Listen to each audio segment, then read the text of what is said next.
àqueles que desencarnaram por outras doenças, àqueles que desencarnaram por essa tragédia que a gente teve em Petrópolis, né? E os amores que estão sofrendo com tudo isso. É a saída é a entrada e saída, que a gente ainda não conseguiu sair da pandemia, a perda de empregos, a perda de casa, a perda do ser, e agora, né, essa tragédia.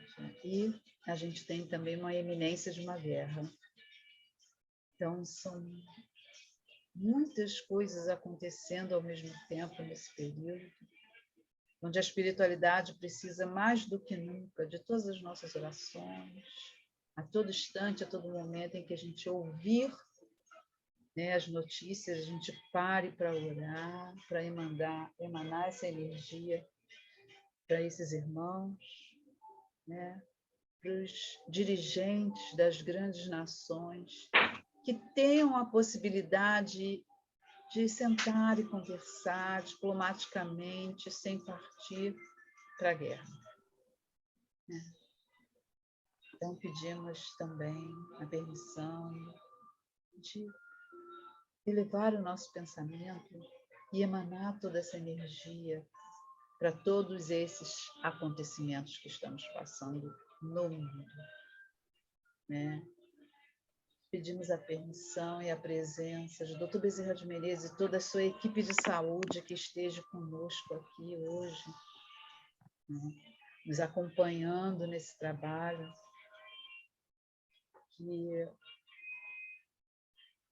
todos os caboclos de curas e mentores de cura estejam aqui também, nos acompanhando, os nossos mentores espirituais estejam conosco, a egrégora do seu sete, que esteja também nos conduzindo nesse trabalho de todas as segundas-feiras, para que possamos ajudar a espiritualidade, envolver os irmãos do nosso caderno de oração, irradiar energia positiva de cura, de acolhimento, de equilíbrio para os irmãos em suas residências. Ian, por favor, abaixa aí. E nos envolva e nos conduza com as nossas orações, meu Deus. Começando com Pai nosso que estás no céu, santificado seja o vosso nome.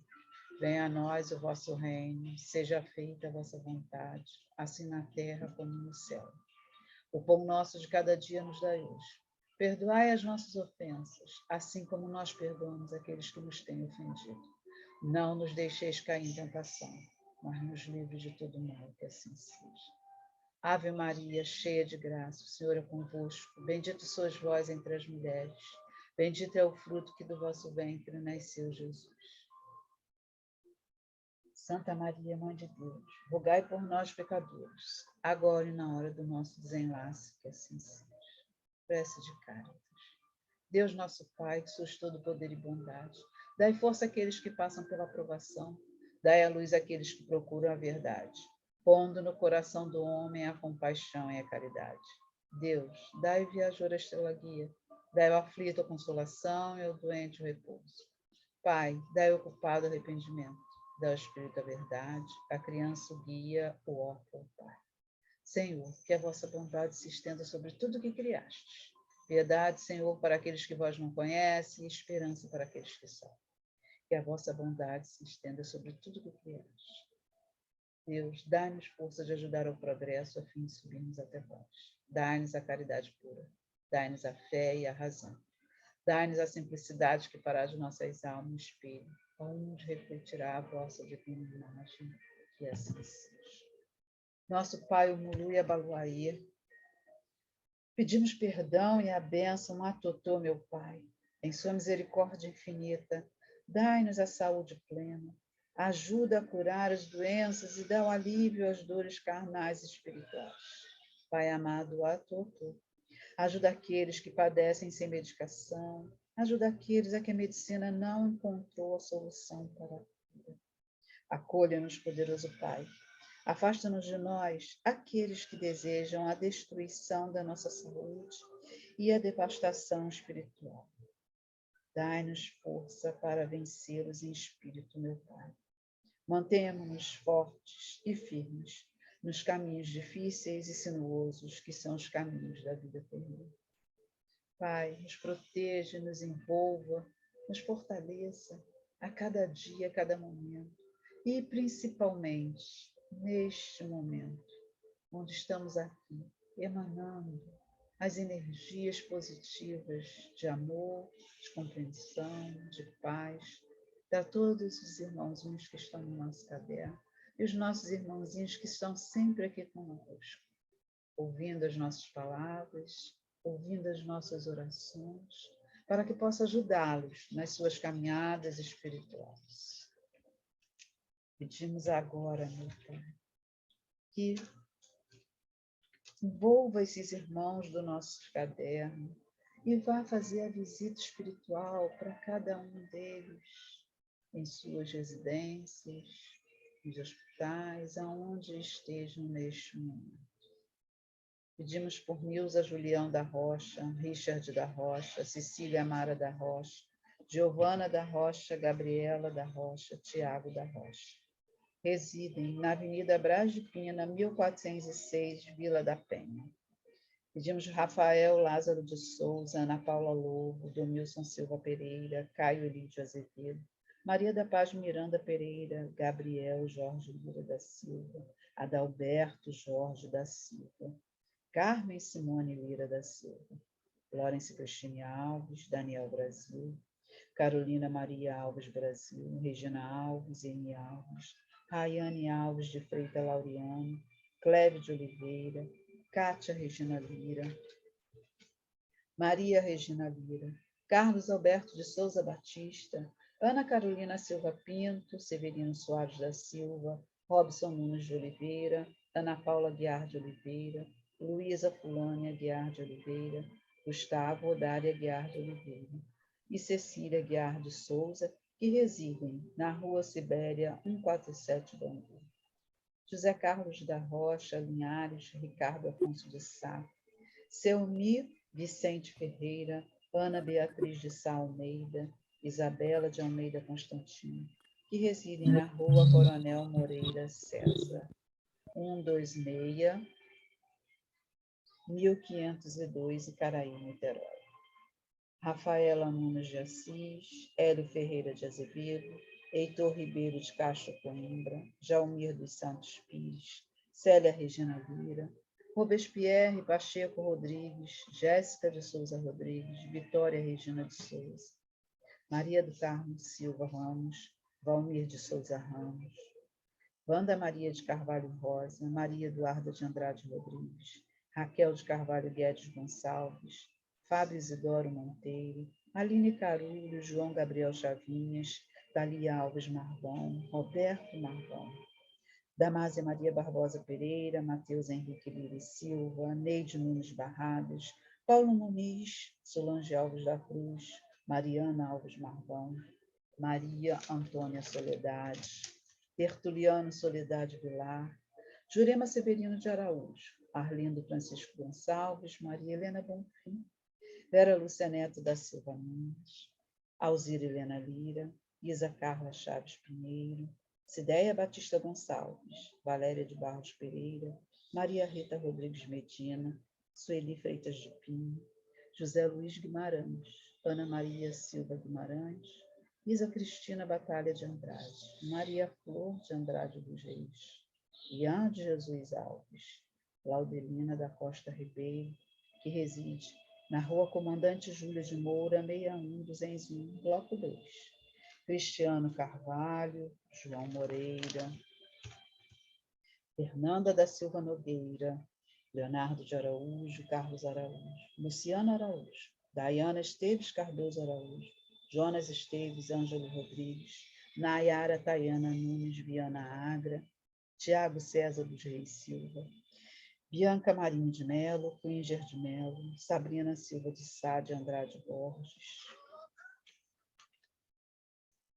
Cleonice de Azevedo Carvalho, Márcia Regina Lira da Silva, Francisca de Oliveira Abraão, Gilberto dos Reis Smith, Rosa Maria Jerônimo, Mateus Soares Mendes, Érica Felicidade Maciel Rosa, Isaac Mendes, Elizabeth Felicidade, Magno Maciel, Fabiano Jerônimo, Gilberto da Cruz Ferreira Júnior, Gladys da Silva da Cruz, Érica Cândido, Rodrigo da Silva Brito, Isabela Paz de Araújo Carvalho, Zagleide Brandão Paz, Arthur Paz de Araújo Carvalho, Henrique Paz de Araújo Carvalho, Ana Carolina Luz de Oliveira, Bruna Souto Oliveira, Maria de Fátima Barros Pereira, César Roberto de Castro Henrique, Maria José Vaz Emídio, Jair Neto Silva, Júlia de Campos Lima, Idalcida Cunha Toledo, José Bitar Filho, Cleide, que reside na Avenida Monsenhor Félix, 1077, Bloco 18, 302.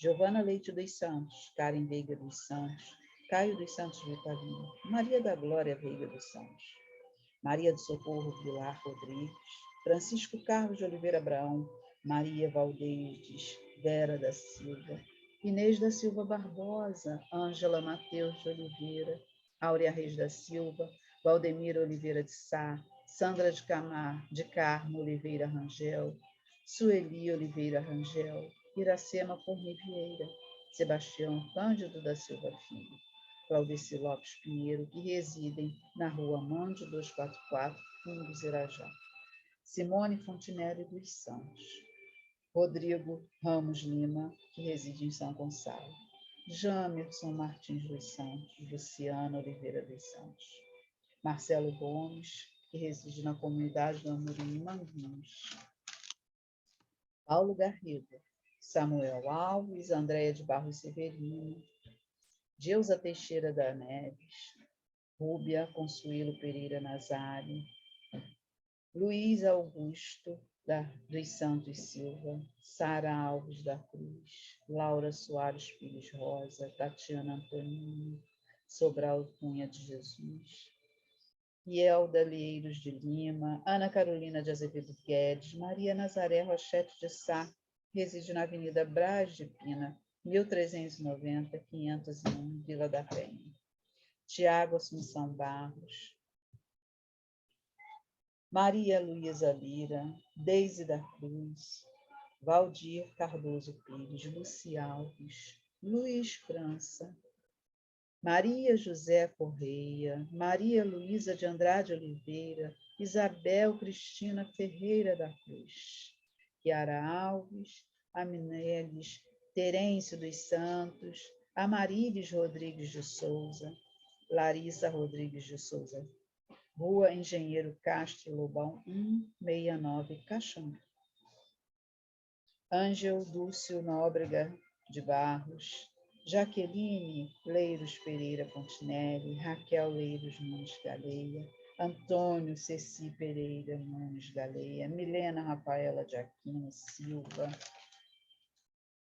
Carla Afonso de Sá, Viviane Soares Bonifácio, Maria Eduarda, Maria Aparecida Mendonça, Dora Rodrigues Dias, Gisele Bonfim de Melo Rodrigues, Joaquim de Melo Rodrigues, Denise Gonçalves Dias Melo, Alberdan da Silva, Carlos Alberto de Melo, Rosimério Gonçalves Dias da Silva, João Francisco da Silva Complexo, Maria Fernanda Leivas Portela, Petros Pereira do Nascimento, Joamar de Barros Pereira, Alessandro Garcia da Silva, Marta Regina Luiz Barbosa, Estefania Luiz Viana, Edmilson da Silva Andrade.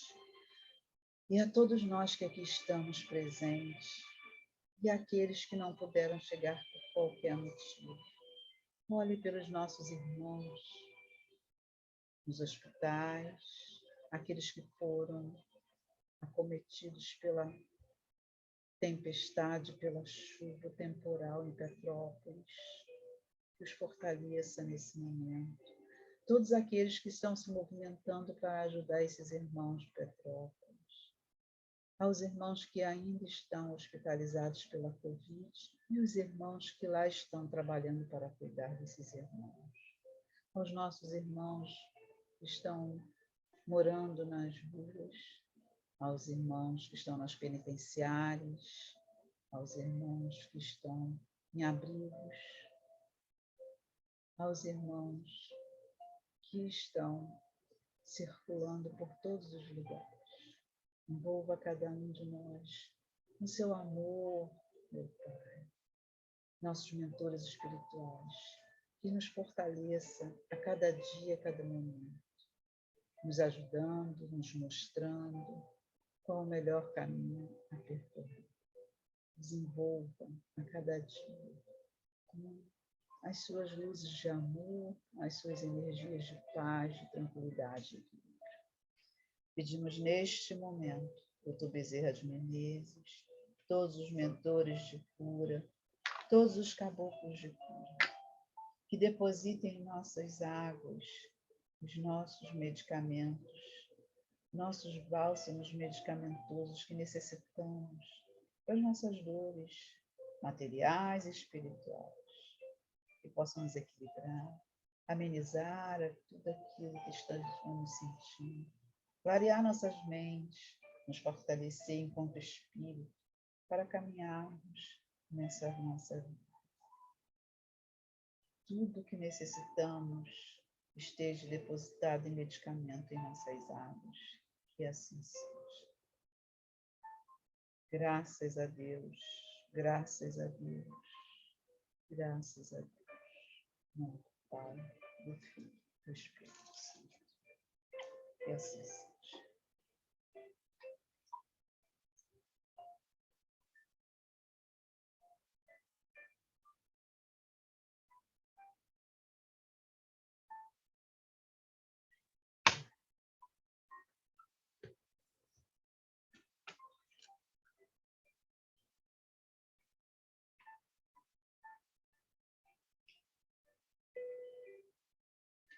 Boa noite, Marcinha. Bom que você chegou. Abre o microfone, que eu não estou te ouvindo. Eu fechei o microfone de todo mundo na hora da oração. Tá. Isso. Boa noite, Luci. Boa noite. Sua bênção. Boa noite a todos. Me proteja. Como é que está o braço? O braço eu estou fazendo fisioterapia, aos poucos está melhorando. Teve uma ruptura do ligamento parcial, né? Mas aí o médico me garantiu que com a fisioterapia ia melhorar. Que não era para parar de movimentar ele não, mas eu só não podia pegar peso. Sim, porque ligamento não dá para pegar peso, né, amiga? Então tem que ter cuidado com peso. E a gente em casa é bem difícil, né? A gente pede ajuda dos nossos universitários. Eu me policio bastante, né? Às vezes eu esqueço, porque é o direito, né? Exato. Então, a gente está mais habituado com direito, aí quando eu vejo, não é esse, é esse. Aí tem que voltar, parar, respirar e ir em frente. Lembrar, ir em frente, Lógico, temos que ir em frente. Com certeza, temos mesmo. Vamos lá. Hoje a gente, Paulinha não conseguiu chegar, né? Espero que a chuva, bem. né? Tá chovendo. Aqui choveu muito aqui em Bangu. Também. Eu fiquei com medo de faltar a luz, mas não, graças a Deus está tudo bem. Então, hoje a gente tem o capítulo 12, que é a libertação. Só estamos nós duas? Hã? A sala, que eu não estou vendo mais ninguém. Não está vendo ninguém? Não. Meu Deus, o que aconteceu? Eu estou aqui, Bela está aqui, Sandra, Sueli e Valdir. Boa noite, boa noite. Boa noite. Não consegue nos ver? Só a gente que te vê? Eu estou vendo você só. Você está no celular? Estou no celular. Então o celular é mais restritivo. Né? Tem alguns celulares que a gente consegue ver 2 ou 3 pessoas, né? Além da gente. Nesse site eu não consigo, não. Ver ninguém. Então, Valdir está aqui, Bela, boa Sandra noite e Sueli. a todos. Bem, então a gente começa hoje Libertação. Eu posso até começar o capítulo, que a gente ficou de dividir, né? Não consigo botar isso. Tá? Não conseguiu? Não, eu estou aqui falando com meus botões, eu não consigo colocar. Deixa eu ver se os meninos me ajudam aqui. Marco Cauã, me ajuda aqui alguém, podia fazer o por favor. esquema, você faz aquela primeira parada, comenta, aí se você quiser eu leio um pouquinho, né? A gente vem com um, Para me você não ajudar? ficar direto. Isso mesmo. Aí depois volta para você, depois eu leio, tá? Sim, com certeza. Como é que eu faço aqui? Márcia, eu vou fechar o seu microfone, tá?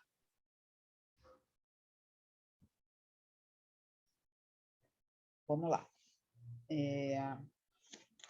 Estamos no capítulo 12 de Aruanda, que é o nosso livro, que estamos já terminando. Após o carnaval, a gente termina, né? E hoje a gente está no Libertação.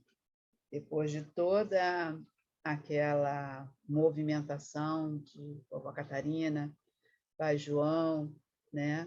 O Wallace e o Ângelo observando, né?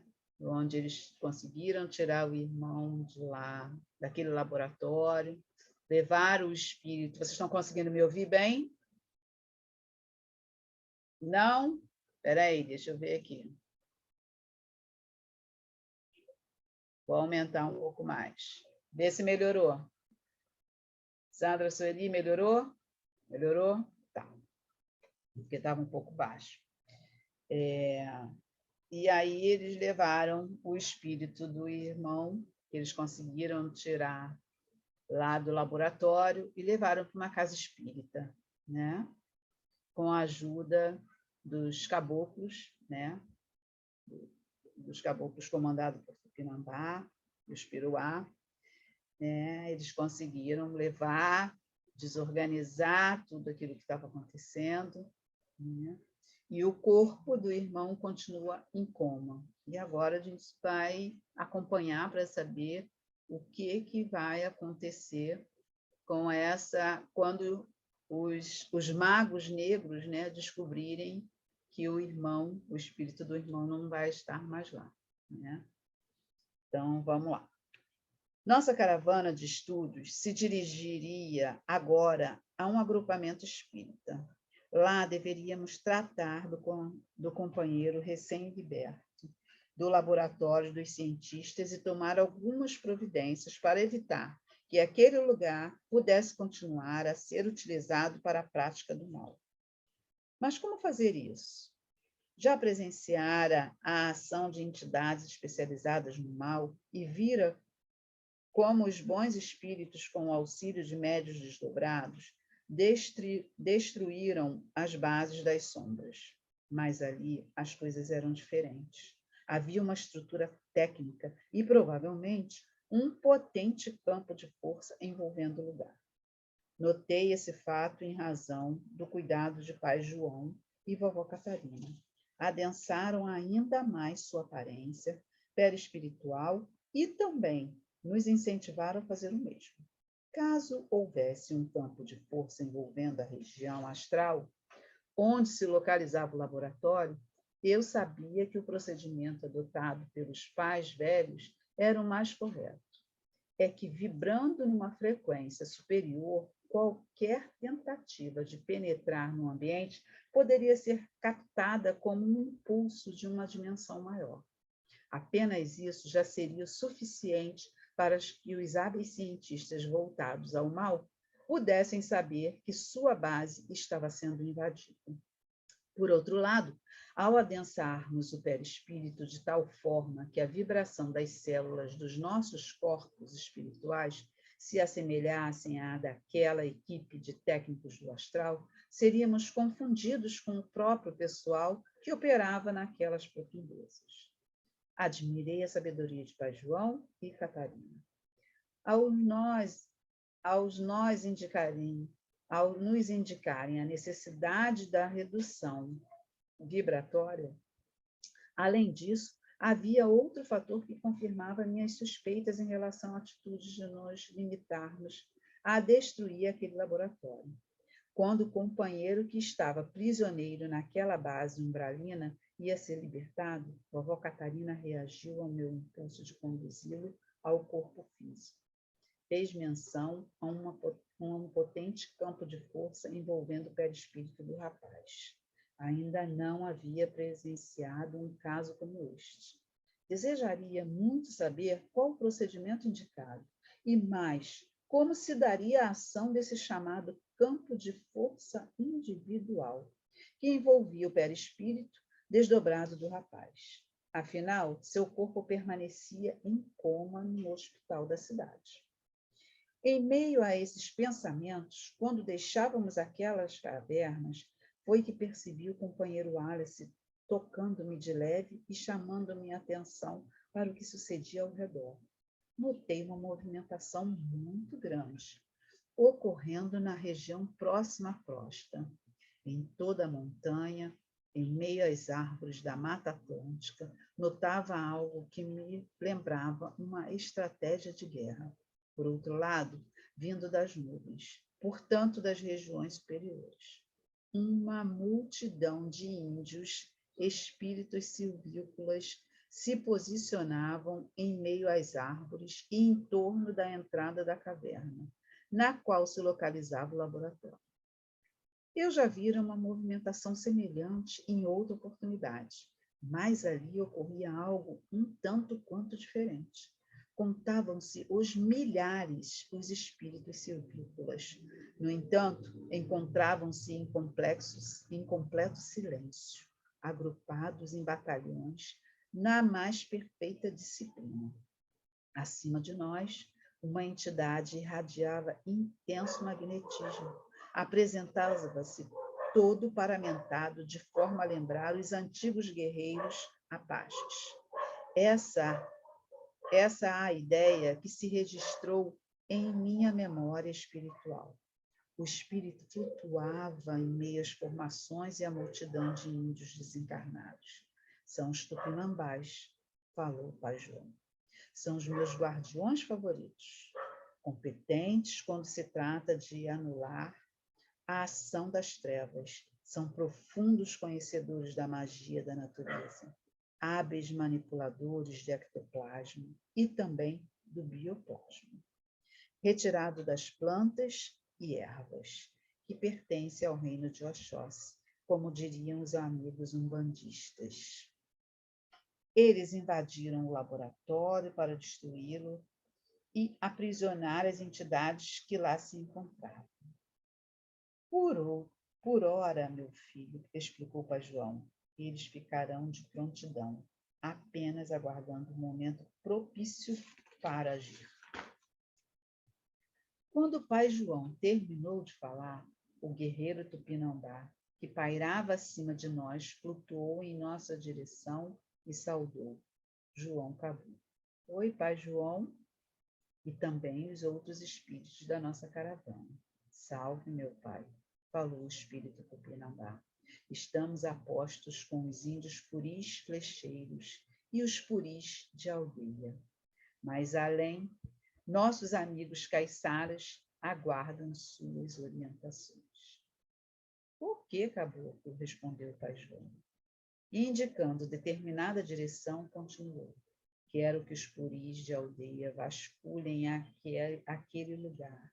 Sinto que existem outras bases incrustadas nas montanhas do Itatiaia. Leve consigo uma família de elementais e peça para que eles penetrem na terra até as profundezas. Vamos dar uma paradinha? Né? Nesse trabalho aí, a gente percebe que temos bastante trabalhadores, né? Temos a equipe de caboclos e temos os elementais, né? A equipe de caboclos, eles são guerreiros, são acostumados a guerrear com todas as suas articulações e não é uma única tribo, né? A gente tem duas tribos, os puris peixeiros e os puris de aldeia, né? Unidos num único trabalho. Então, a gente percebe o quanto a espiritualidade é articulada, né, para os trabalhos. E pai João, junto com Tupinambá, fizeram toda a estratégia para poder desmontar este laboratório. Mas eles precisavam saber, né, o que ainda poderia acontecer e como que estava articulada essa crosta mais profunda. Por isso precisaram dos elementais, que é onde os elementais podem ir, que os caboclos não podem ir. Então, as tarefas são divididas, né, para que o plano aconteça da melhor maneira possível. Então, a gente percebe ao longo do livro que um tratamento não acontece numa única visita, numa casa espírita, ou uma casa de umbanda, ou uma casa de candomblé, né? Para a espiritualidade, tem um plano, é prescrito um plano de tratamento. E não é aquele preto velho que está ali atendendo que vai trabalhar sozinho. Ele precisa de uma equipe que o ajude a trabalhar, a atender e a tratar aquele irmão que está ali diante dele, né? Então, eles precisavam desmontar esse laboratório do mal, feito pelos magos, cientistas e altamente qualificados para o trabalho, né? De tirar o perispírito, né? E deixar esse espírito tão esvaziado que o corpo ficou em coma, né? Então, eles precisavam, tanto que eles fizeram no capítulo anterior, a reposição, né, desse perispírito, eles trabalharam tudo isso, fizeram uma contenção naquela sucção que os magos do mal fizeram para deixar o corpo em coma, e agora eles levaram esse corpo, esse espírito, na realidade, para uma casa espírita, né? Para que siga o tratamento espírita, né? Recompor esse perispírito, recompor esse espírito, para poder ele ser recolocado no corpo material, para que ele consiga superar, né, esse ataque, que é um ataque espiritual que ele sofreu, né? Que ele está sofrendo. E os elementais precisaram entrar junto para ir até a crosta, né? As profundezas das crostas, para saber quem eram os outros magos que estariam ali, os outros cientistas que estariam ali juntos, né? nessa articulação. Vamos continuar. Sim, meu pai, respondeu o caboclo Tupinambá, nome pelo qual a entidade se apresentara. Eu pessoalmente comandarei as buscas. Nada poderá escapar aos comandos dos puris, nem à ação dos elementais. Vá, caboclo, ordenou o pai João. Precisamos descobrir com urgência os planos das trevas. Quando terminar, traga o relatório para mim. Elevando-se alguns metros acima das nossas cabeças, o caboclo rodopiava como um peão. Ao fazer isso, atraía para si uma profusão de formas. Eram pequenos seres que, se envolvendo sua roupagem fluídica, o seguiam para a tarefa confiada por João Caboclo. Dessa vez, foi o Wallace quem me socorreu, diante de quantidade de perguntas que se esboçavam em minha mente. Vamos devagar, Ângelo. Acalme seu pensamento. O que vimos aqui é a ação dos caboclos tupinambás e dos puris, espíritos especializados nas investidas contra as bases do astral inferior, e por isso mesmo muito temidos pelas falanges de obsessores.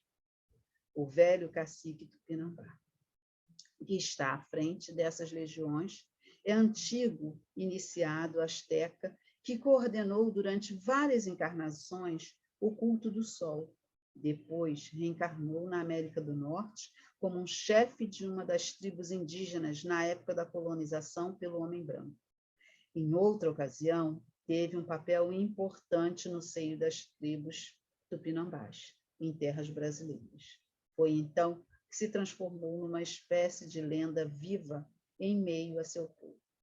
Devido a seu conhecimento, disciplina mental e domínio sobre as famílias de elementais, atua junto à natureza, além de comandar legiões inteiras de puris, bugres, caiçaras, astecas, em benefício das forças soberanas. Eu diria que é um mago branco, de acordo com do vocabulário dos nossos irmãos esotéricos. Então, vamos dar mais uma paradinha aqui. Eu vou fazer uma colocação, vivência. Quando eu li essa parte, eu entendi, né, o trabalho que o seu Tupinambá, que ele me escolheu para ser médio dele, né? Na primeira casa assim, que eu comecei a trabalhar, ele chefiava a sala de desobsessão, né? E assim que me escalaram para fazer esse tipo de trabalho, eu fiquei muito preocupada, conversei com o dirigente, eu falei, eu ainda não estou preparada para isso.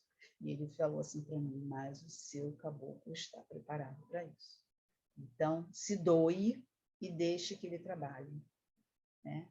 E ele gerenciava, administrava todo o trabalho de desobsessão na sala, com maior tranquilidade. Eu saía muito bem depois do trabalho, né? Saía sempre muito bem, leve, tranquila. E aí, quando eu li a primeira vez esse livro, e agora eu estou lendo pela segunda vez, deixa eu encostar aqui que os cachorrinhos estão um pouco nervosos hoje. Eu entendi o trabalho dele, né? E ele faz esse tipo de trabalho. É um trabalho que ele gosta de fazer, né? Trabalhar com as pessoas, os irmãos que estão obsediados, né? E saber tratar, conduzir esses obsessores, né? Então, quando a gente vai lendo, se aproximando das leituras, e, ao mesmo tempo, você traz para a sua vivência, as questões começam a ser bem claras, né? Você começa a entender qual é o tipo de trabalho que os seus mentores espirituais têm, né? No início, quando a gente começa, é uma avalanche de acontecimentos, né, que ocorrem, né, que muitas vezes a gente fica sem entender, né, o que é aquilo, porque em algum momento da gira tudo muda e a gente não entende. E com o amadurecimento no terreiro, né, com o amadurecimento da aproximação com seus mentores espirituais, você vai começando a entender o trabalho de cada mentor, né? Qual é a linha de trabalho dele, né? A linha de trabalho. E esse parágrafo todo aqui, assim, me esclarece maravilhosamente bem o trabalho do seu Tupinambá. Ele é um caboclo que ele gosta e ele trabalha na linha de desobsessão e de desenvolvimento dos filhos da casa, porque foi essa missão que a vovó Maria Conga deu para ele. Ela é a mentora da casa, ela quem vai reger a casa, mas quem vai desenvolver e preparar os filhos é o seu Tupinambá. Então, a gente começa a entender, né, o trabalho de cada um. E é importante a gente, enquanto médium, dar atenção a isso, né, aos trabalhos dos nossos mentores, dos nossos guias espirituais. Não somos nós que dirigimos o trabalho deles, são eles que nos dizem que tipo de trabalho eles vieram fazer. Então, eu sempre digo para os médiuns que eles precisam se doar e conseguir entender e ler todos os sinais em que os seus guias espirituais vão dando. Hoje, os médiuns, eles querem já chegar dizendo quem são os seus caboclos, seus pretos velhos, seu Exu, sua pombagira, sua criança, e não é assim. A gente não inverte os papéis. Quem diz quem é quem, qual é o nome, em que linha que trabalha, né? São os mentores espirituais, são os guias espirituais. Né? Alguém quer colocar alguma coisa nessa paradinha? Não? Então, vamos seguir. Ele teria sido, então, uma espécie de missionário entre os antigos índios tupinambás. Exato, continuou Wallace. Por essa razão, traz grande conhecimento arquivado em sua memória espiritual. Permanece ainda hoje, tanto no plano astral quanto na dimensão espiritual mais ampla, como um dos orientadores daqueles seres que um dia reencarnaram nas terras brasileiras como indígenas. De posse da vontade e magnetismo vigoroso, bem como da experiência que possui no trato com certas leis da natureza, pode perfeitamente comandar um verdadeiro exército de elementais. Gostaria de obter mais informações e observar sobre o comando desses espíritos à ação dos elementais, a que se referiu o Pai João em suas explicações. Isso seria possível, Wallace? Claro, meu amigo. Venha, vamos segui-los enquanto os pretos velhos fazem a sua parte no trabalho. Sucedendo Wallace, vi que o espírito tupinambá apontava para a imensa caravana de elementais e índios puris. A movimentação dos seres da natureza era algo impressionante. De longe, reuniam-se numa formação que tinha o aspecto de uma rede constituída de fios dourados, que penetrava nas entranhas da terra. Dava-se as mãos e adentravam o interior da montanha à procura de bases das sombras. Por cima da superfície das crostas, as falanges dos puris destruíam silenciosamente qualquer aparelhagem encontrada, que tivesse sido colocada ali pelos magos e cientistas das sombras.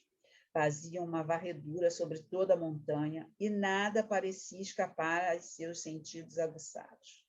Vez ou outra, se destacava um espírito dentre eles, que se dirigia ao caboclo Tupinambá, a quem se referiam como irmão Tupinambá. Certamente levavam relatórios de suas observações. Transcorrido apenas um curto espaço de tempo, aproximadamente 30 minutos, toda a falange dos seres elementais e os espíritos dos índios puris se reuniam em torno do comandante. Haviam terminado suas observações. Retornamos para junto do Pai João e vovó Catarina, que já estavam no pátio da casa espírita para a qual nós dirigíamos, conduziam o espírito liberto ao laboratório dos cientistas desencarnados. O tempo nos relógios de nossos irmãos encarnados era mensurado em segundos e minutos intermináveis, mas no que se refere a nós, que estávamos em outra vibração e dimensão, havia outros parâmetros para medir a sucessão dos acontecimentos. Por isso mesmo, vi meu espírito tão imerso na tarefa a qual me dediquei com tanto afinco, que não notei quanto trabalhamos naquela noite. As atividades da casa espírita já estavam encerradas na dimensão física, devido ao avanço das horas. Entretanto, havia movimentação muito grande em sua estrutura espiritual e astral. Antes de João Cabu entrar em contato com os espíritos responsáveis por aquele posto de socorro espiritual, fomos abordados pelo irmão Tupinambá, que trazia seu relatório para o nosso querido Preto Velho. Antes de João Cabu entrar em contato com os espíritos responsáveis por aquele posto, não, desculpa.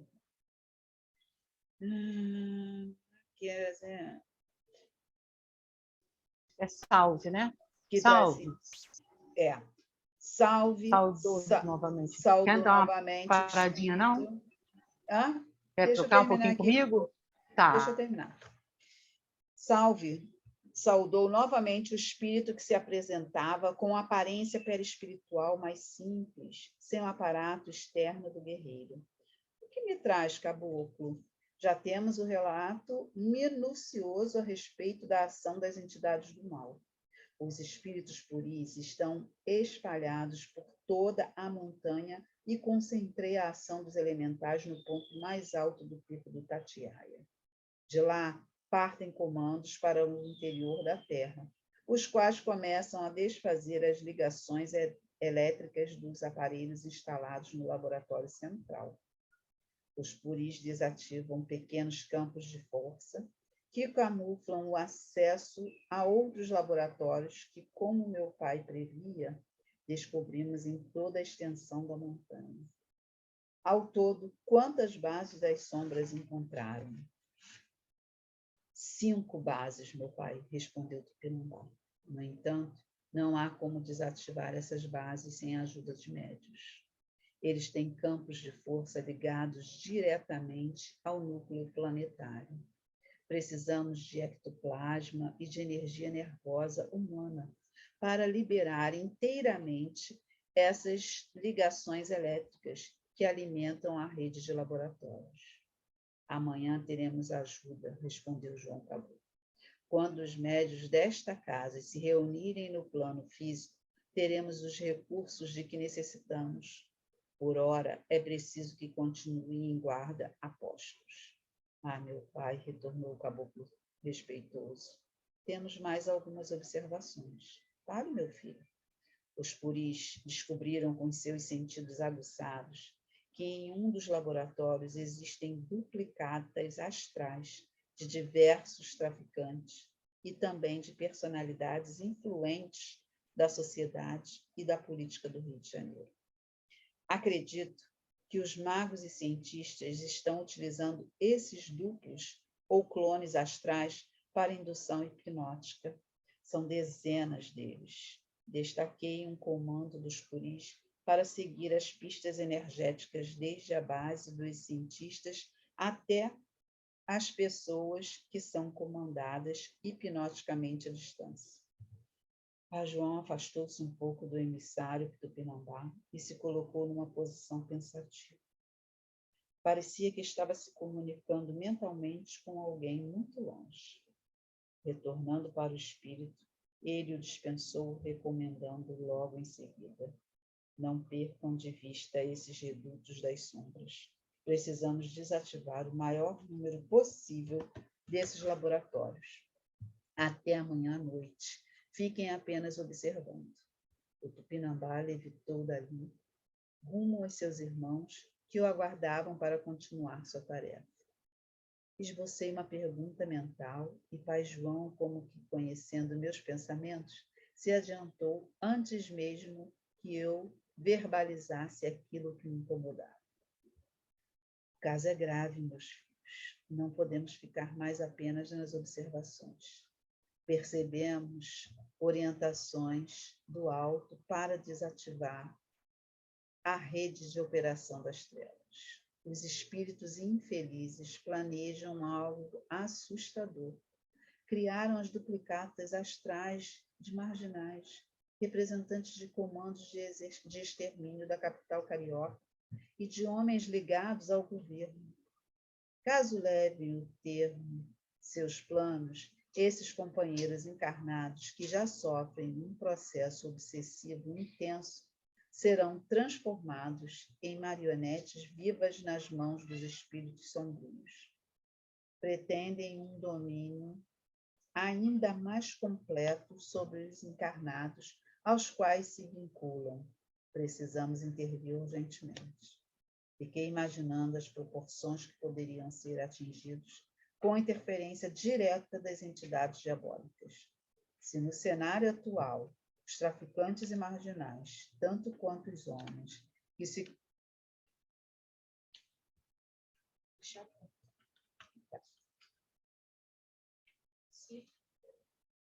se no cenário atual, os traficantes marginais, tanto quanto os homens que se corromperam, ligados ao poder público, já causam dano terrível à sociedade, como ficará a situação caso os cientistas e os magos negros tenham êxito em seus planos? Imerso nesses pensamentos, não me dei conta de que estava na hora de partirmos. Catarina e João Caboclo já haviam confiado a guarda do rapaz, que fora libertado aos espíritos responsáveis por aquela casa espírita. Vamos dar uma paradinha.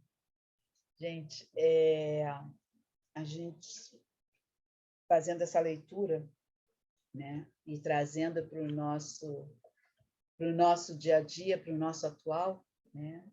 A gente percebe o quanto esses magos do mal conseguem interferir na nossa vida material, né? De encarnados. Muitas vezes algumas coisas acontecem e a gente fica assim, como isso aconteceu? Como que essas pessoas se envolveram, né? Com essas situações e estão causando esse mal, né? Mal tão intenso à sociedade, né? Então, a gente percebe que eles são manipulados, né? Por isso a gente precisa rezar, orar muito por eles, porque eles acabam sendo atacados, né? Espiritualmente. Que a gente sempre diz, os obsessores, eles se afinam com as nossas energias quando abrimos portais, né? E se esses homens estão na política, ou até mesmo os grandes traficantes, né? Os grandes assassinos que matam com requinte de maldade, eles já têm uma mácula no espírito, né?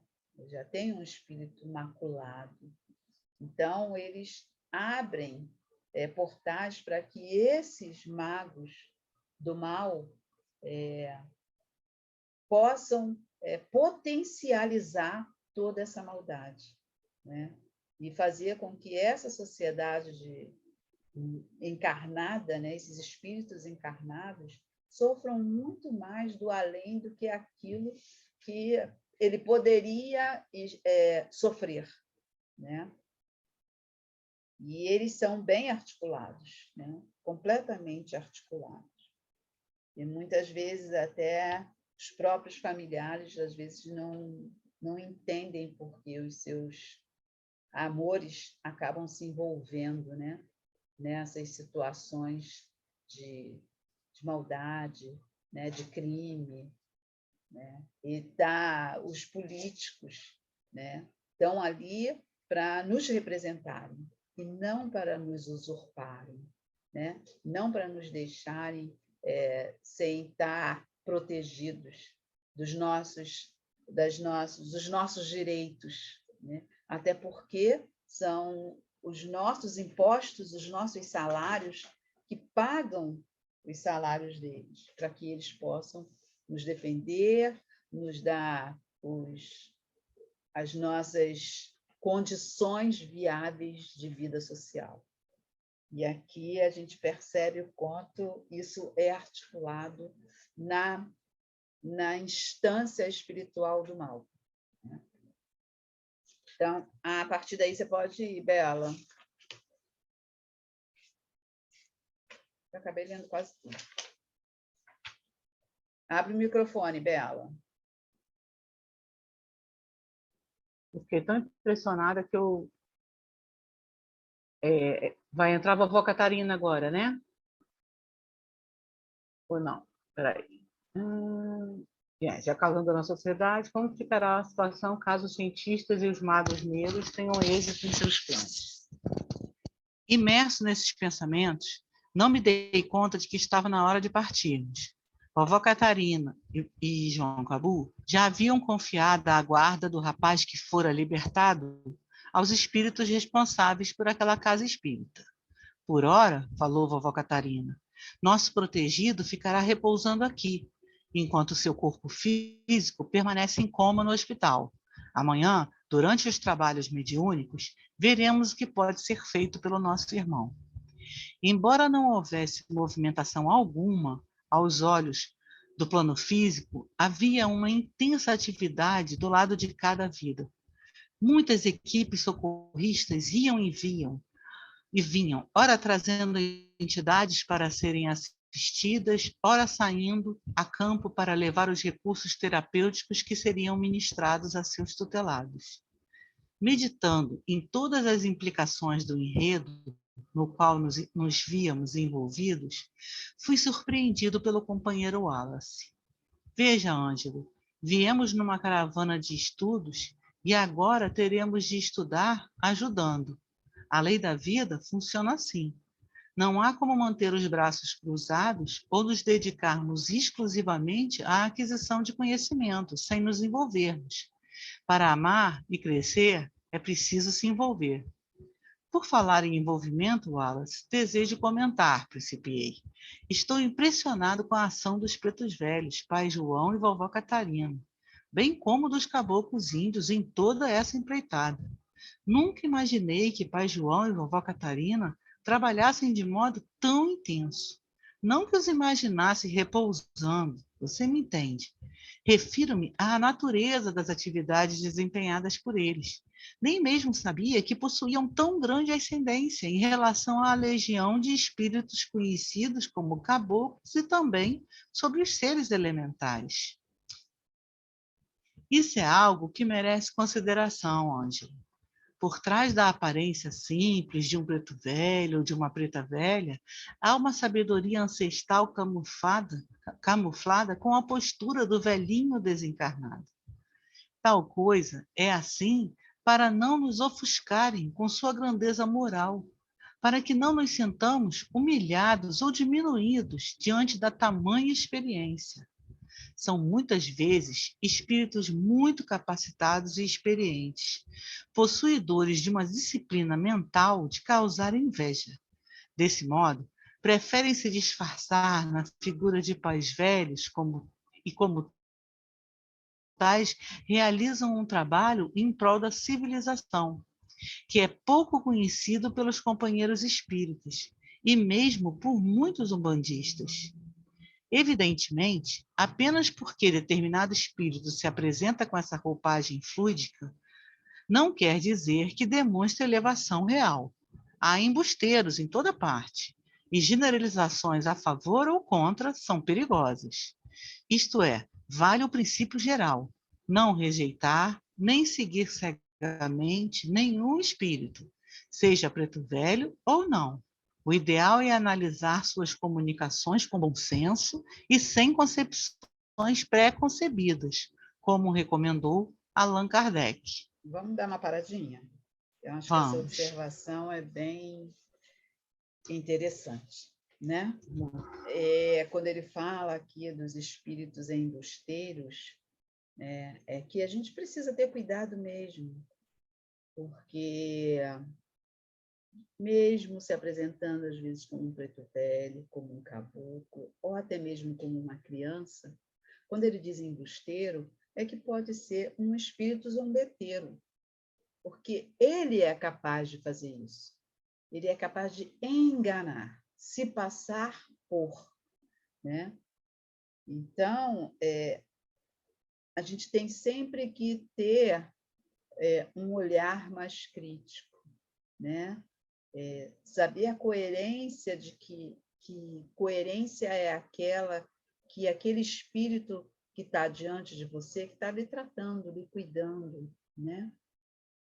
Então, muitas vezes, esse espírito zombeteiro, se passando por um preto velho, se passando por um caboclo, por uma criança, às vezes até mesmo por um Exu, por qualquer guia espiritual, ele em algum momento vai escorregar, né?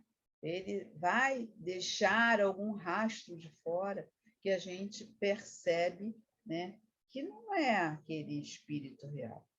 Então, eles são perigosos. E a gente precisa não ser leigo totalmente, né?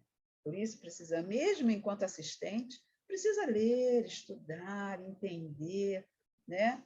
Para saber diante de quem você está, se tem coerência aquilo que aquele mentor espiritual, aquele guia espiritual está lhe aconselhando, né? Porque uma consulta é um aconselhamento.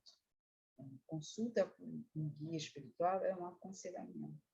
E os pretos velhos, os caboclos, mas mais os pretos velhos, eles são muito minuciosos nas suas consultas, né? Nos seus aconselhamentos, nas suas orientações, nos fazem refletir, né? Dificilmente você vai ver um guia espiritual que vai dizer exatamente o que você tem que fazer. Não, ele vai fazer você refletir sobre aquilo que você está passando e o que conduta e que caminho você vai tomar. Né? Ele vai expor as escolhas do caminho, o que você pode enfrentar, e faz com que a gente reflita. Então, a gente precisa ter cuidado nesse momento, né? Quando se está diante de um guia espiritual. Né? Pode falar, Bela. Vou dar uma de Ângelo. Sim. Vou para fora as perguntas que eu estão na minha mente. quero vários Ângelos aqui. Pensando em um centro espírita, né, como o seu, que já existe, que, né, está lá, você recebeu a missão, tal, são sempre os mesmos espíritos mentores que chegam, ou podem chegar espíritos que nunca chegaram? Então, eu digo assim, vocês conseguem perceber quando chegou alguém se dizendo ser um espírito do seu Tupinambá, mas ele tem uma postura completamente diferente, aí vocês sabem que não é o seu Tupinambá?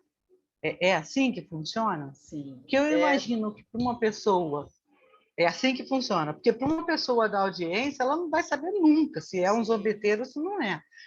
São as pessoas da casa que vão ter que antes perceber isso, né? Exatamente, exatamente. Nós, enquanto médios, percebemos a energia. A energia de cada mentor, de cada orixá, é diferente. É bem diferente. E isso você também percebe ao longo do tempo. Um médium que está em educação mediúnica, a princípio, ele não vai perceber isso, porque ele está se adequando àquele guia espiritual, assim como o guia espiritual está se adequando àquele médium, àquele corpo, né? Para usar a audição, a visão, né? Então, isso, nesse momento, por que na educação mediúnica o médium tem que estar assistido por alguém da casa, ou pelo chefe da casa, ou pelo zelador, ou pelo o mais velho da casa, ou por um irmão que está já desenvolvido, por conta disso, porque essa adaptação. E nós que já estamos habituados, adaptados aos nossos guias espirituais, quando é uma energia diferente, a gente percebe. A gente sabe exatamente quando é o seu Tupinambá, quando não é. Eu percebo exatamente quando é o seu tranca, o seu Exu Caveira, quando não é, quando é um obsessor. Eu consigo perceber, a gente consegue perceber, porque essa acoplagem é diferente, né? Essa relação do nosso corpo com a energia no nosso perispírito é diferente, né? Porque a gente já tem essa adequação, né? Então, a gente consegue perceber. E se é um assistente, ele está acostumado a ir naquele médium, né? Naquele guia espiritual, ele tem um tratamento, ele está acostumado a ir há muito tempo, ele também percebe. Ele também percebe, entendeu? Quando não é aquele guia que ele está acostumado a ir, que alguma coisa pode estar diferente. Então, o assistente também percebe, porque ao longo do tempo, você frequentando enquanto assistente uma casa, né, você consegue entender a dinâmica dessa corrente mediúnica, você consegue perceber a energia dessa casa, né? Então, você percebe quando alguma coisa está diferente. Então, o assistente também consegue perceber, porque, na realidade, todos nós que estamos ali somos médios e temos as nossas sensibilidades, né? Então, somos sensitivos e a gente consegue perceber, sim. Tá, Bela? Espero que eu tenha te esclarecido. Então, alguém quer colocar mais alguma coisa em relação a esse parágrafo que a gente parou? Márcia, Valdir, Sandra, Sueli? Nossa, vocês são muito silenciosos. Eu quero vários Ângelos aqui, gente. Então, continua. Ângela vai continuar. Deixamos o espírito do rapaz desdobrado ali, na casa espírita, e continuamos nossas atividades. No dia seguinte, É aí mesmo que eu parei? Foi, né? É isso mesmo. No dia seguinte, acompanharíamos, durante a reunião mediúnica, o caso do nosso irmão. Entre mentes, pai João e vovó Catarina nos convidaram para ir até o hospital, onde o corpo físico de seu tutelado repousava. Partimos todos, Wallace, pai João, vovó Catarina e eu, além dos guardiões, que realizavam nossa escolta, rumo à casa de saúde onde o rapaz estava em coma. Foi bastante fácil estabelecer a conexão entre o espírito desdobrado e o corpo físico dele. Apenas seguimos o rastro do cordão de prata, que ligava o espírito ao corpo em repouso. Fio de textura finíssima, estruturado em matéria sutil, formava uma ponte de contato entre o ser imortal em corpo astral ou perispírito e o corpo. O cordão de prata estendia-se por quilômetros, atestando a capacidade elástica desse importante órgão da fisiologia espiritual. Rapidamente chegamos à casa de saúde e, após falar com os espíritos responsáveis pela guarda e pelas demais atividades daquela instituição, adentramos o ambiente espiritual do hospital. Junto ao leito do rapaz, que estava no CTI, notamos a presença de 3 entidades de aspecto grosseiro. Uma delas registrou vagamente nossa presença e afastou-se com os olhos arregalados, esbravejando ameaças, com palavras descontroladas que lhe escapavam da intimidade.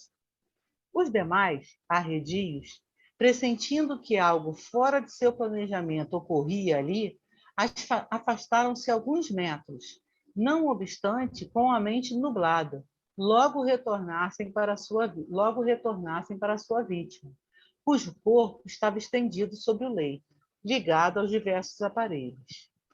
Vejam, meus filhos, convidou o pai João. Nosso companheiro está sendo vampirizado pelas entidades infelizes e animalizadas. Ele sofre uma espécie de simbiose espiritual com tais espíritos. Enquanto o preto velho falava, notei que na base da coluna do rapaz havia uma espécie de tubo finíssimo, em cujo interior pairava uma substância gasosa, de consistência fluida e coloração acinzentada. O estranho tubo ligava-se a um aparelho cuja finalidade eu desconhecia, mas era estruturado em matéria de dimensão astral. Pai João apontou-nos a cabeça do rapaz e pude ver uma luminosidade tênue, uma cintilação quase imperceptível que envolvia somente o encéfalo. Nosso amigo está envolvido num campo de força. As entidades sombrias que o manipulavam à distância, em desdobramento, criaram um potente campo energético em torno do cérebro físico, o qual é responsável por prolongar o estado de coma por tanto tempo.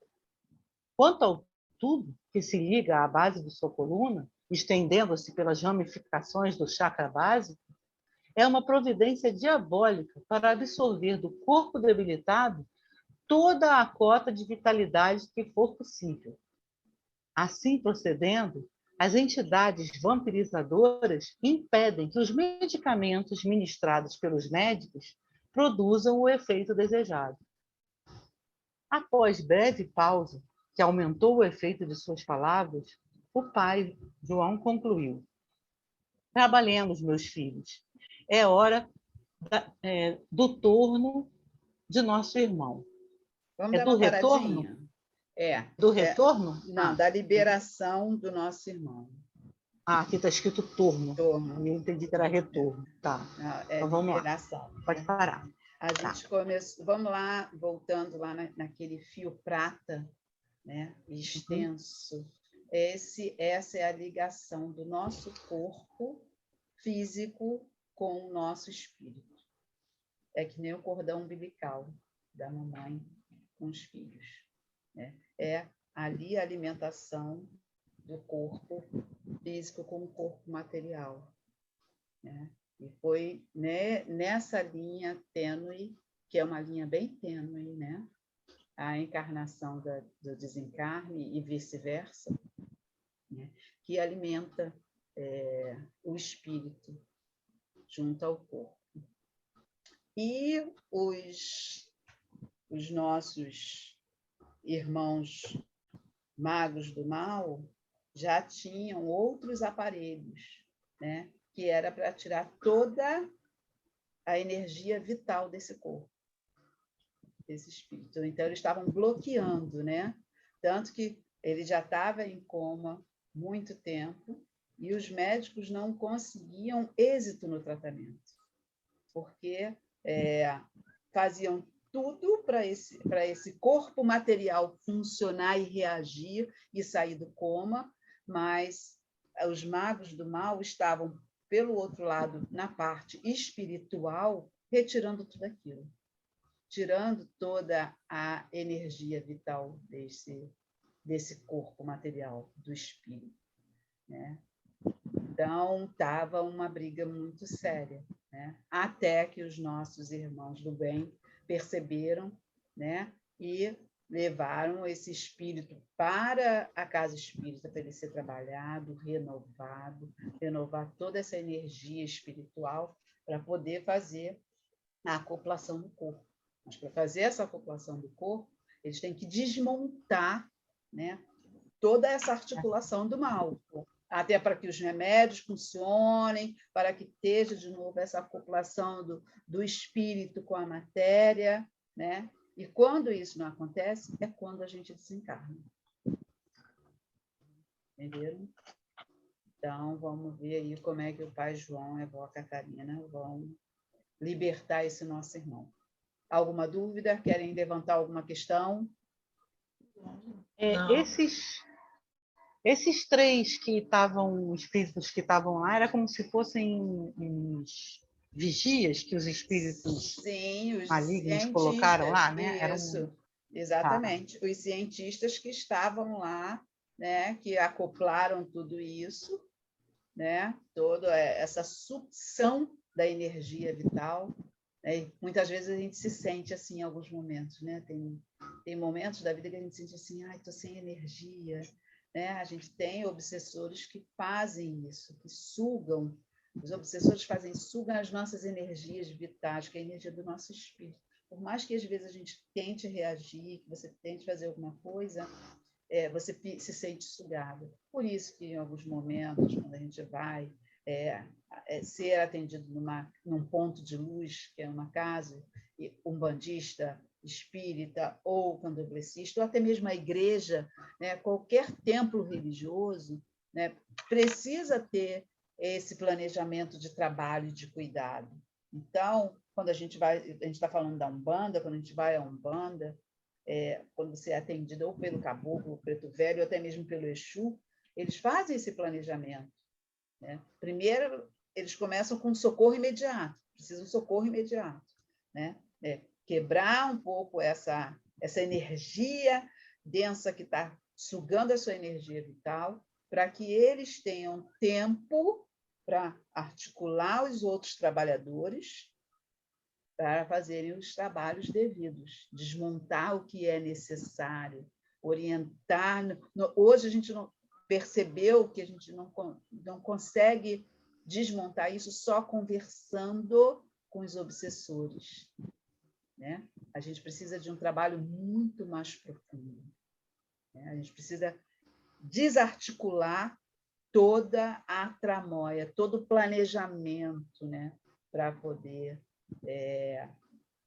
seguir e cumprir o planejamento de tratamento. Aí, por isso, muitas vezes, são vários banhos, são trabalhos, são orações, acendimentos de vela, né? E, dependendo do que seja, para que possa preparar esse corpo material, esse corpo espiritual, enquanto a espiritualidade, os diversos trabalhadores espirituais estejam trabalhando, né, e desmontando aquilo que é necessário para colocar a nossa vida de novo em ordem e no curso. E a gente precisa ter clareza disso para que a gente possa ajudar o tratamento, que a gente não esmoreça no meio do caminho, né? Que a gente diga assim, está demorando, por que eu ainda tenho que fazer mais isso? Né? Quanto tempo demora? Não tem tempo. Para a espiritualidade, o tempo dela é diferente do nosso tempo. É bem diferente. É completamente diferente. Eu levei um tempo para entender isso.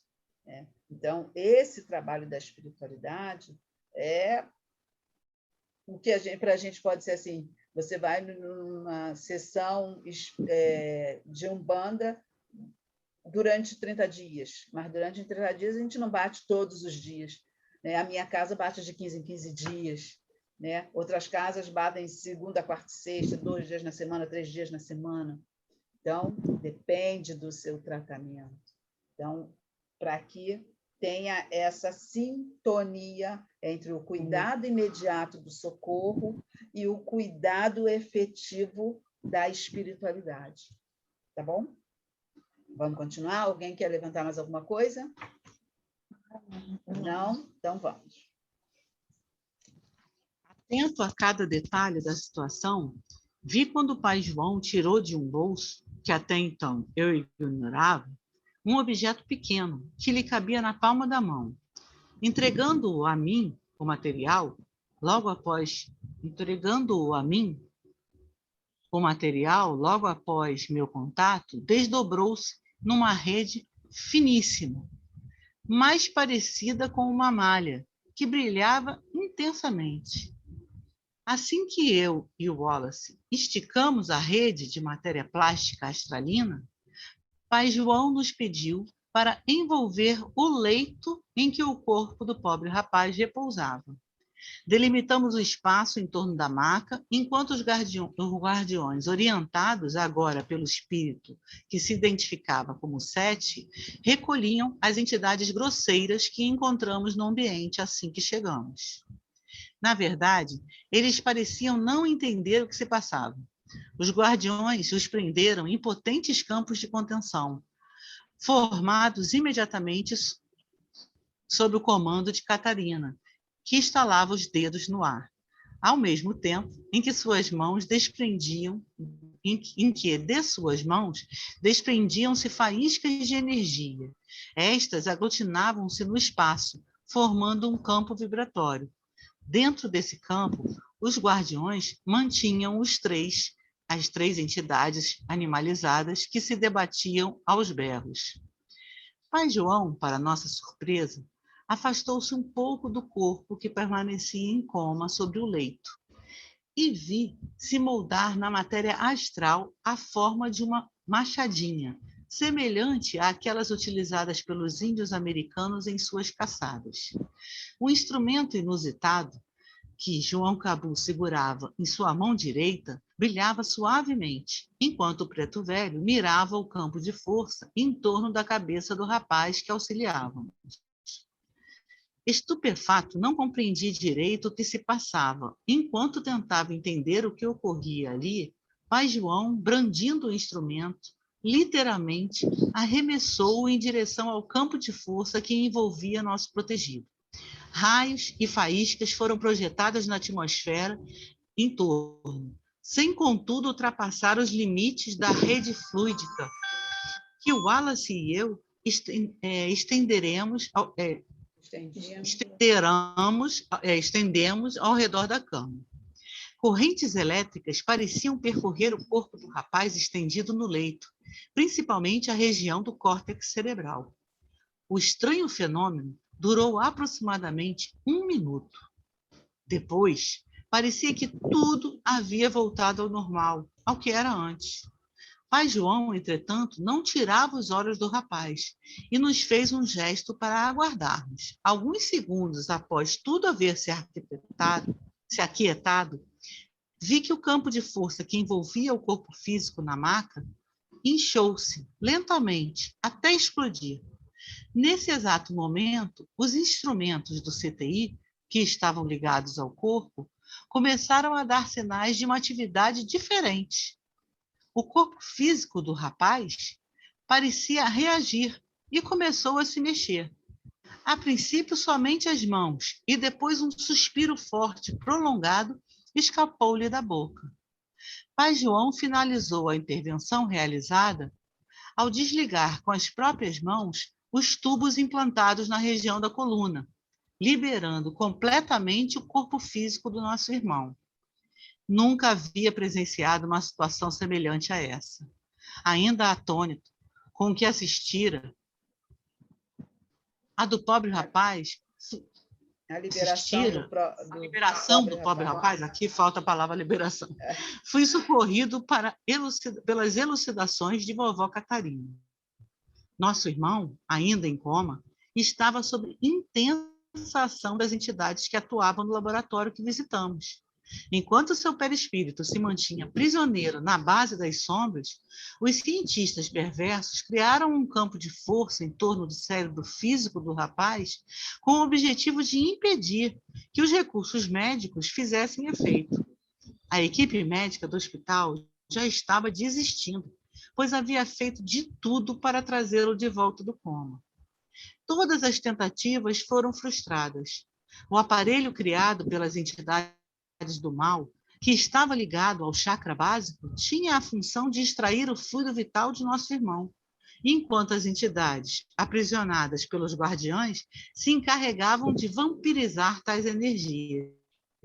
Dessa forma, Ângelo, nenhum recurso da medicina terrena poderia ser eficaz. O problema do nosso irmão ultrapassava as possibilidades dos médicos. Quando João Cabu, através da ideoplastia, criou o instrumento que você percebeu em forma de uma machadinha, ele apenas condensou a energia dispersa na atmosfera e provocou uma sobrecarga no campo de força que envolvia o companheiro. O restante você já conhece. Sem resistir ao acréscimo da energia desencadeada pela machadinha, instrumento energético utilizado por Pai João, o campo ruiu.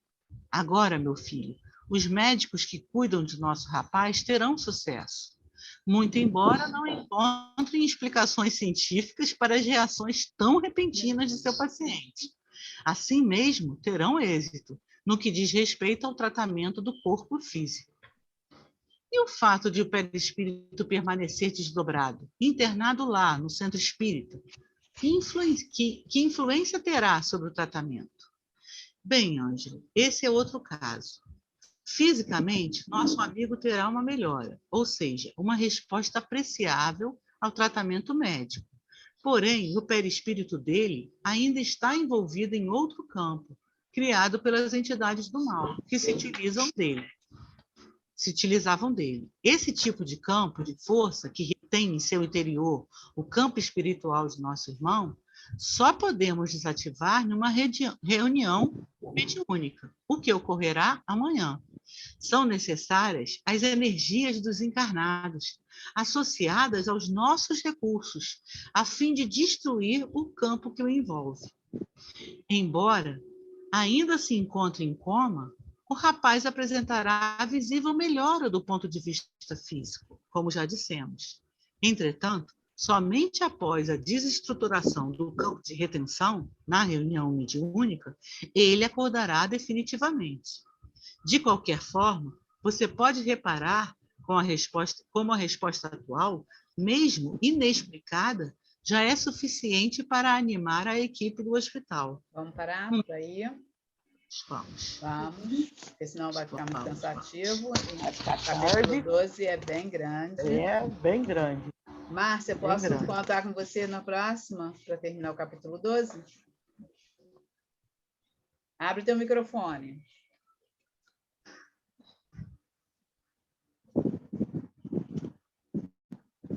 Achei, ok. Abriu? Pode sim, para terminar o 12, né? Isso, dia 7 de E aí a março. gente faz esse esquema. Quando ficar cansativo para você, eu leio um pouquinho, depois você volta. Tá? Tá ótimo. Faz o esquema para você não ficar esgotada. Tá. Então, meu povo. Quem quer fazer alguma observação para a gente poder fechar sobre esse capítulo, dessa parte que a gente terminou aqui, que a gente fechou? Eu fiquei impressionada com assim, como a gente vai compreendendo, né? Como as coisas se dão. O corpo físico também sentindo não é uma coisa só espiritual, ela também afeta a energia vital, que é uma parte, ela é fluídica, né? Ela é espiritual, mas também é o que faz movimentar o corpo físico, né? Quer dizer, realmente o corpo em si, ele não... Ele é inerte. O corpo ele é inerte, físico, ele não é nada. Sem né? força vital, nós desencarnamos. Força vital. Nós desencarnamos. Por isso a gente desencarna. A gente desencarna quando tem esse rompimento. Desse fio brilhante que liga o corpo material ao corpo espiritual. Então, quando isso rompe, quando rompe esse cordão umbilical, a gente desencarna.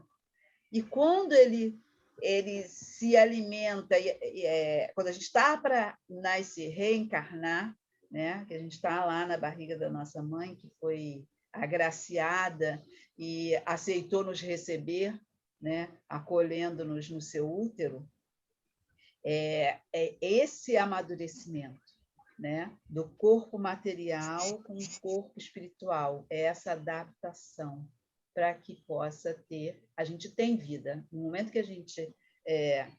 o feto se forma, que o coração começa a bater, nós já temos vida, já tem o acoplamento do corpo espiritual com o corpo material. Estão conseguindo me ouvir? Com o corpo material. Estamos. Né? Com o corpo material. Então, já tem vida ali. Então, está tendo a gestação é um momento para ter essa adaptação do corpo espiritual com o material. E quando a gente está em coma, é esse rompimento, essa fissura, às vezes, essa obsessão que fica ali intenso, né? Utilizando outros instrumentos, né? Para poder fazer escoar, né? Literalmente eles fazem isso, né? Escoar a força vital do corpo material para levar à morte. Também tem um outro lado que eu fico pensando do quanto que a tecnologia humana também, às vezes, fica tentando esticar Sim. uma existência que tem o seu momento próprio. Exatamente. Né? Quer dizer, que na verdade é como se o corpo fosse ficar, mas a pessoa já está indo. Ela já né? já se deslocou, assim, né, desse corpo espiritual. Já se deslocou, né? Eu tive essa percepção com a coisa da minha mãe quando eu tive a notícia de que o que ela estava tendo era, na verdade, uma metástase no cérebro de um câncer tratado há 5 anos atrás. E eu falei para o médico, olha só, é sem intubação, ela vai no tempo dela. Né? Eu queria dizer para ele, ela vai no tempo espiritual dela. Mas a dificuldade do médico de entender isso, ele não anotou no prontuário. A moça que estava lá teve que me chamar para eu falar com a pessoa que assumiu, que a pessoa que assumiu já ia entubar.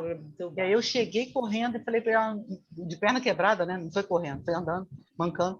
Não é para entubar, a gente fez a opção, eu e meu irmão estivemos aqui juntos e fizemos a opção na frente do médico de que não era para ter intervenção, porque não tem expectativa. Sim. Então, é para ela ir descansar, ela já está indo, né? Quer dizer, o quanto também que isso é difícil, né? A ciência também. Mas também tem a ciência é difícil para lidar com isso. E a gente fica... se eu não tivesse caído com os livros que Deus botou na minha mão, né? O Espírito maior botou na minha mão, de entender que tem momentos que você tem que fazer essa opção e tem que olhar que a morte é um dia que tem que ser vivido.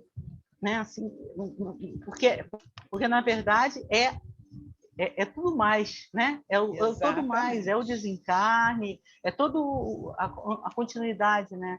E realmente é uma coisa difícil, porque tem gente, quando alguns primos, na hora que eu falei da opção, né? Alguns ficaram meio assim, mas assim, eu e meu irmão explicamos o porquê nessa hora que a gente tem tanta diferença, mas graças a Deus pensamos igual, e aí todos falaram, não, é melhor, realmente, ia prolongar. E a médica da noite falou, iria só fazer o que está fazendo com várias pessoas aqui, que ficam mais 10 dias num sofrimento atroz e não tem retorno. Exatamente. Né? Porque não tem mais retorno, porque não é o corpo sozinho. Exatamente. Né? Mas isso é porque a ciência ainda não tem essa clareza, né, da espiritualidade, até porque a escola prepara para uma outra coisa, que é para salvar vida. né? Sem olhar para o espírito. E nós não somos só um ser material, nós somos corpo, mente e espírito, né? E isso é difícil naquele momento, quando você tem uma formação da escola, do cuidar da vida, de usar todos os artifícios para que salve aquela vida, né? Então, é muito complexo. A gente tem a ciência, a racionalidade, a espiritualidade ali naquele entorno todo para se tomar uma decisão. Alguém quer colocar mais um? Né, eu lembro que muitas vezes a ciência, os médicos, eles fazem ainda aquela sobrevida que é para poder ajudar, de acordo com a espiritualidade, aos encarnados, aos filhos, aos parentes que estão, para eles poderem se preparar. Nós Sim. tivemos esse exemplo com o nosso pai. Eu, bem um pouco antes, tinha tido um sonho com ele, antes dele estar doente, que eu e ele chegávamos numa casa e alguém, um homem muito bem arrumado, chegava atrás, e eu sentia que aquele homem era o da espiritualidade. Da espiritualidade. Aí papai subia feito um balão, mas eu também subia e via um lugar muito estranho e puxava ele para baixo, ele flutuava. Daí papai entrou num processo de adoecimento, e eu contei esse sonho para algumas pessoas. Aí papai entrou no processo de adoecimento, demorou um bom tempo, internou, veio para casa. Uma semana depois, ele teve uma parada cardíaca, partimos para o hospital com ele, com a parada cardíaca. Quando chegamos no hospital, 2 médicos, eu achava que eram só, mas eram gêmeos, 2 irmãos gêmeos trabalhando no hospital. Aí ele entrou no carro, eu com o papai no colo, ele entrou atrás e falou, parou sua cabeça assim. Eu falei, mas doutor? Aí ele falou, vamos. Aí tiraram o papai do meu colo, botaram na maca, levaram, deram um desfibrilador. Aí ele voltou, eles fizeram aquela correria toda, ele foi, aí passou esse processo, a Bela falou, 9 dias de UTI, e ele falou, ele já estava subindo lá em cima, tá? E eu peguei o cordãozinho dele e puxou, ele falou para mim. Eu falava, mas era um médico só? Aí a minha amiga falou, não, eram 2, Sueli. E você lembra o que ele falou, que puxou o cordãozinho dele, conforme você sonhou? Eu, exatamente. Aí ali nós nos preparamos, né, Sandra? Mais adiante ele fez o desencarne dele. E como assim? Que foi um período que nós sofremos, sim, mas acho que foi para nós 3 acalmarmos o espírito e dizer, é essa hora. Né? Dá o adeus, né? Dá o adeus. Foi isso que eu me lembrei do cordãozinho, esse cordãozinho existe, eu sonhei com ele, o médico falou, eu puxei o cordãozinho, ele estava indo lá e eu puxei o cordãozinho dele. Essas situações acontecem mesmo, né? Então, é até para a preparação do próprio espírito que está desencarnando e os familiares também, né? Para se preparar para esse rompimento, né? Temporário, né? Mas é aquele rompimento do nós encarnados que os nossos olhos não vão ver mais, né? Aquela questão do olho não ver mais é bem difícil, né? Então, vamos lá. Valdir quer colocar alguma coisa? Não? Márcia? Eu, como uma avó assim, muito ansiosa, eu já estou com 10 minutos do antibiótico de minha neta cadela. Não, vamos fechar. Então, vamos fechar. Beijo, porque graças a Deus ela está melhorando. A sua está melhorando também, que eu também ainda pensei muito nela. Ainda não começou o remédio, não. Estou esperando chegar. Ainda é importado. Mas você está dando, Sim, você tá dando suas comidinhas, com entendeu? Certeza, então ela já está com certeza. Ela está bem. Boa. Com certeza. Né? Então fiquem bem. Vocês também. Relaxem no carnaval. Exatamente. Muito cuidado, carnaval, orem bastante. Cuidado. No sábado, depois do RJ, depois do jornal, hoje está tendo uma roda de samba muito bonita. Não sei se vocês têm. Eu não tenho o Globoplay. Vai ter a segunda e última, né? Infelizmente, segunda e última. Mas quem tem o Globoplay bota para ver, porque foi linda a primeira.